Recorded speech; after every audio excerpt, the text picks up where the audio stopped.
दौर बचपन कैसा गुजरा आपका, मैं चाहूंगा एक बार आप जरूर बताएं हमें। मेरी बचपन में बहुत प्रॉब्लम थी और गरीबी था, दूध बेचने से लेकर।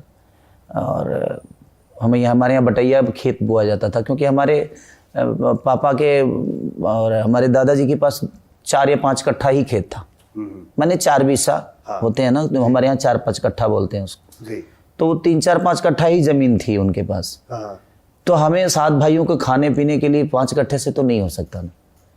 तो हम लोग अधिया पे, जो हमारे गांव के लोग हैं जिनके पास ज़्यादा खेत हैं, ज़्यादा ज़मीन है, बटैया हम लोग उनके खेत बोते थे और सब भाई मेहनत करते थे। सब आपने भी खेत में काम बहुत किया मैंने, मुझे सब कुछ आता है, हर चलाने से लेकर, कुदाल चलाने से लेकर, बिया उखाड़ने से लेकर, रोपने से लेकर, हर वो चीज़। आप किसानी के जो भी आप कहेंगे। किसानी करते थे? नहीं, पापा मेरे किसान नहीं थे। पापा दिल्ली रहते थे, चाचा मेरे साथ, वहाँ पे हम लोग गांव पे रहते थे, तो चाचा खेती करते थे। हम सब भाइयों को वही पढ़ाए भी, जितना भी हम पढ़े चाचा ने ही पढ़ाया। पापा का हम लोगों को बड़ा करने के लिए और उस किताब के पैसे के लिए और हमें कुछ बेहतर बनाने के लिए पापा मेहनत करते थे, और हमें स्ट्रांग बनाने के लिए चाचा मेहनत करते थे। पिताजी दिल्ली में नौकरी? हाँ, नहीं, उस समय चना बेचते थे पापा मेरे, चना बेचते, और रात में गार्ड की नौकरी करते थे दिल्ली में। हाँ, तो 2 ड्यूटी करते थे ताकि उनको डबल पैसे मिले। तो उसके लिए, क्योंकि 7 भाई थे, चाचा के 4 लड़के और हम 3 भाई, तो सब पूरी फैमिली मेरी एकजुट शुरू से है। तो उनके लिए भी पापा को ही सब कुछ करना है, क्योंकि अकेला कमाने वाले थे। बट धीरे धीरे इतना कुछ करने के बाद भाई बड़े, सब हमारे जो हमसे बड़े हैं, सब बड़े हुए, तो धीरे धीरे सब कमाने लगे। फिर लिट्टी चोखा हम बेचने लगे, क्योंकि गायकी में वो स्कोप था नहीं उस समय। कहाँ लिट्टी चोखा बेचते थे आप? ओखला, संजय कॉलोनी एक जगह है आपको। ओखला जी। हाँ, तो ओखला में संजय कॉलोनी। क्या उम्र होगी आपकी उस वक्त खेसारी भाई? उस समय 2004-5-6 की बात है, 4-5-6-7 तक। मतलब 2004 से लेके 7 तक आप लिट्टी चोखा बेचते थे दिल्ली में, ओखला में। तो उस समय मैं रामायण का गायक था, मैं रामायण महाभारत गाता था। गाते भी थे साथ? गाता मैं शुरू से, बचपन से ही। तो कब गाने की शुरुआत कैसे हुई, मतलब कब आपने? मैं दूध लेके जाता था तो मैं बहुत गाता था।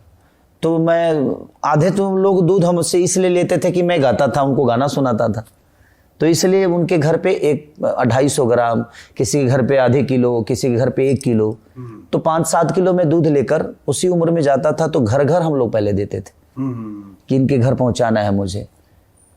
आज आप लोग ये जितने भी ऑर्डर करते हैं ब्लैंकेट से, चाहे चीज़ें, मैं ये काम, ब्लैंकेट वाला काम, मुझे लगता है कि 2001 से लेकर, या 1 से पहले, 1996-97 से ये ब्लैंकेट का जो डिलीवरी बॉय होते हैं, हमने उसी समय डिलीवरी बॉय का काम किया था कि घर घर हम दूध पहुंचाया करते थे, और महीना लगता था तो उसका जोड़ के पैसा मिलता था।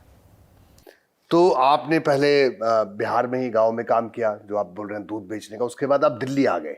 नहीं, वहीं पे मैं गाता भी था, सीखता भी था। मैं वहाँ पे पहले, मैं जब 8 साल का था, तो मैं उतनी छोटे से ही गाना गाता था। तो मेरे चाचा, एक सिवान जगह है, तो सिवान से एक गायक थे रामाशंकर यादव जी, जो रामायण गाते थे, उनके साथ मैंने 6 महीने रहा।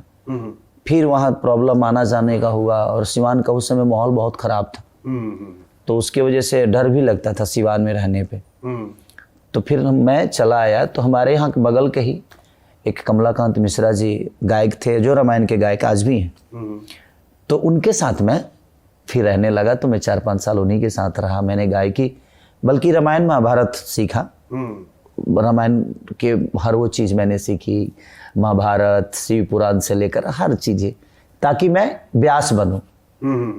बट सिचुएशन ऐसी थी कि कार्यक्रम बहुत कम होते थे उस समय। 500, 600, 700 रुपये का कार्यक्रम होते थे। उसमें आदमी तबला वाले को क्या देगा, बैंजू वाले को क्या देगा, तो जो ऊपर से कमाई होती थी उसी में, जो हम गा रहे हैं, कोई खुश होकर दे दिया तो वही हमारी बचत होती थी। जो सट्टा होता था उसमें बचत नहीं होती थी।